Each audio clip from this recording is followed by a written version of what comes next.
For the best and latest podcasts available anywhere, go to the podcast app on your cell phone and type in GSMC to access free content-rich podcasts on health and wellness, book reviews, sports, entertainment, relationships, social media, movies, technology, finance, and even weird news. Subscribe and download the GSMC Podcast Network's family of shows, available everywhere podcasts are found.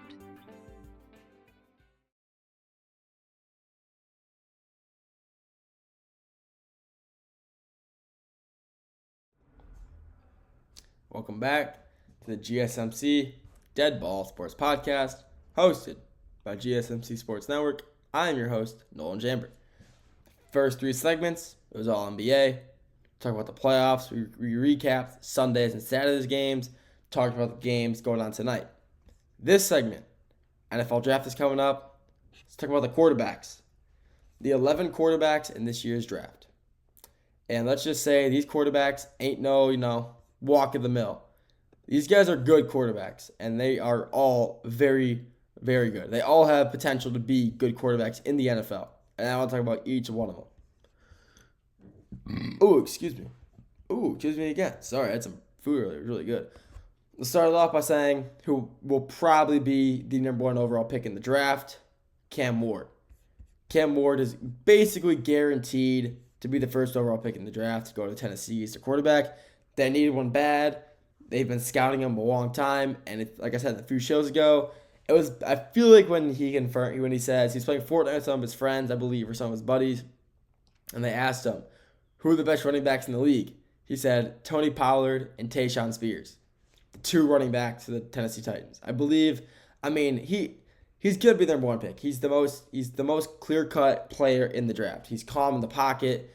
He's got what it takes to be a real NFL quarterback. He's big, he's fast, he's shifty. Like I said, he's really calm and collected in the pocket.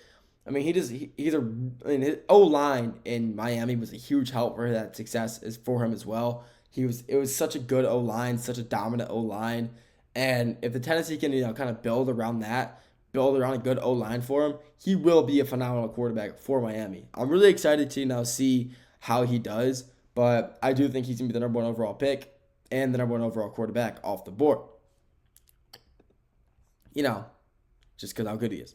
Number 2, I'm looking at ESPN's, rankings right now. I'm just going to say based on where they're going to go. So, number 2, we got Shedeur Sanders out of Colorado. There's a lot of options of where Shedeur Sanders could go. People think he might go to Cleveland at 2, which I don't think is the case. There was absolutely a potential for him to go to Cleveland at number 2 until the Browns got Joe Flacco off the waivers. So maybe he still can go, but one scenario that could happen, the Browns draft Travis Hunter 2, and they trade up. They trade up to early in the first round, like top 10, and try to get Shedeur, which is 100% doable.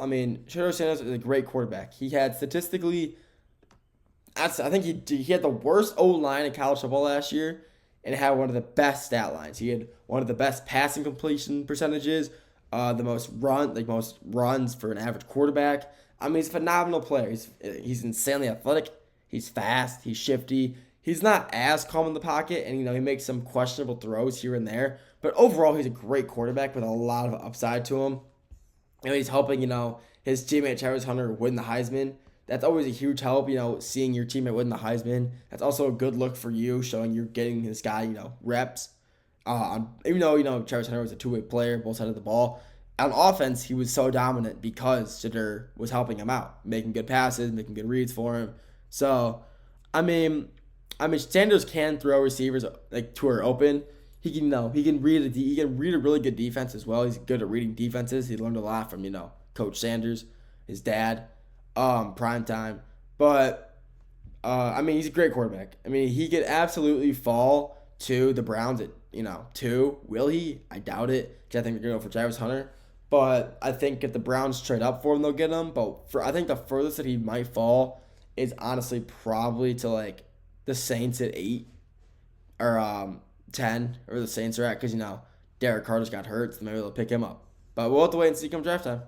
It's all just speculation. Then you got Jackson Dart out of Ole Miss. Jackson Dart is a phenomenal player. He's just kind of an overall great quarterback. He's fast. He's quick. He can read a defense. His only problem that I've tended to notice with him, when watching him play, he likes to collapse. Like when his pocket collapses, he gets nervous. He gets tense. He wants to get rid of it. And having a quarterback who can't really handle a collapsing pocket is never good. I mean, you can't, especially you're the heart and soul of the offense. You have to be able to sit in there an extra few seconds and either take a hit or get rid of it. And he normally tends to kind of take a hit, but he's a great quarterback overall. I mean, he sometimes makes interesting throws, but I mean he can read a defense really well. If his O-line does their job and he's sitting in that pocket for a few seconds, he's finding someone open and letting it go. I mean, most quarterbacks, a good quarterback should be able to sit in the pocket and find an open receiver pretty fast, but Dart does it a lot better than Cam Ward and Shedeur Sanders. He's a phenomenal quarterback. He extends plays. He can keep his eye downfield. I mean, he's a great quarterback, and he can really keep a play alive when needs to be. Skipping, I want to go to this guy. I want to talk about this guy right here. Jalen Milroe. Jalen Milroe is one of the most interesting quarterbacks I've seen in the draft board in a long time. He went to Pittsburgh for a draft day. They had him at dinner, and they liked him. On his pro day, he did not play like a quarterback, I'll tell you that. He threw for multiple incompletions, a few interceptions. I mean, he's just not, he's not the quarterback that people were making him out to be. He would be a great player for, a quick, a Marcus Mariota type of quarterback. Bring him on for quick run plays, quick, quarterback, draw, something where, an option. I mean, he's a very athletic quarterback. No one is doubting his play, his ability, his athletic ability. People are questioning his ability to play quarterback, which, is definitely a question, which is definitely, bad when you're going in as a quarterback. It's never a good thing. So, I mean, Jalen Milroe will definitely, he will get drafted, but it's a matter of where. Will he be a first rounder? I highly doubt it. If he's a first-round pick, I'll be very surprised. I don't think he's that good to be a first-round pick. But he absolutely could drop to 3 or 4, round 3 or 4. I mean, he's, like I said, he's not the best quarterback, but he's a freak athlete. He's a very good athlete. He's fast. He's strong. He can literally, you can lower his shoulder and you think it's a running back coming towards you. He's a big guy with a lot of mobility in the pocket. So if you, like I said, put him in, QB option and let him work because he will make plays out of the backfield when needed. Will Howard out of Ohio State. I feel like this guy really isn't getting a lot of, recognition on, websites. No one's really talking about Will Howard. He just took Ohio State to a national championship. They won. The national championship quarterback is getting very, very little recognition and talk right now, and I'm very surprised. He's a good quarterback. He's not, he's not no Tom Brady. He's not no first overall pick, but he's a good quarterback regardless. He isn't the fastest, but he's calm in the pocket. He can make throws, and he's a good team. He's a great teammate. Having a good quarterback who's a great teammate is a very, very good thing. He's a very good passer, especially, the playoffs really helped him kind of build his, build his portfolio of skill. He really got to show off his skill in the playoffs. He played a lot better in the playoffs than he did in the regular season. Helped them take him to a national championship. But he's also, even without us throwing, he's a good running quarterback. He's got a good stiff arm. He's fast. He's pretty shifty too for a quarterback. And he's a guy you could definitely see dropping.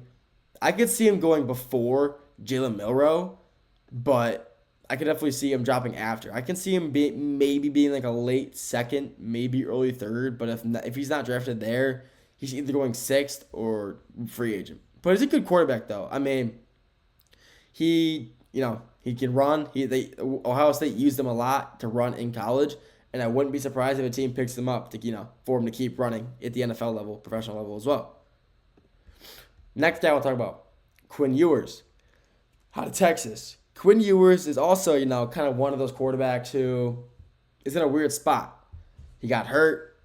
Arch Manning took over. and seeing Arch Manning play better than you, it's never really a good thing. When you see a freshman come in and he's already playing better than a quarterback who's taking him to the playoffs, it's never really a good thing. But regardless of that, Quinn Ewers had a great season. Quinn Ewers, helped take Texas to the playoffs.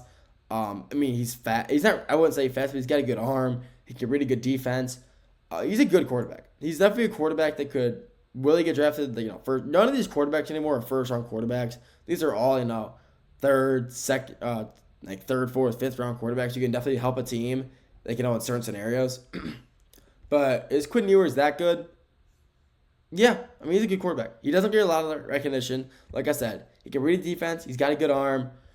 He's got a good zip on his passes, I guess you could say. He throws it fast. He throws it accurate. He's good. He's got a good arm. And, he's really good off his back foot. When he's moving, he's running or whatever, and he's mobile, he can make throws off the back of his foot, and that's always huge to have, when you're mobile in a pocket. Because, pockets tend to collapse pretty fast. So it's always good to have a quarterback who can move like that when needed, which is always, always a benefit to your team. There's a few more quarterbacks, but at the end of the segment's coming up, so I got to call that segment there. Thank you for tuning in to segment 4. Next segment, the final segment, we're going back to the NFL draft, and we're talking about the running backs. Definitely one of the most interesting, and I think it's one of the most stacked running back classes, in a while. So we'll talk about We'll get back to that after the break.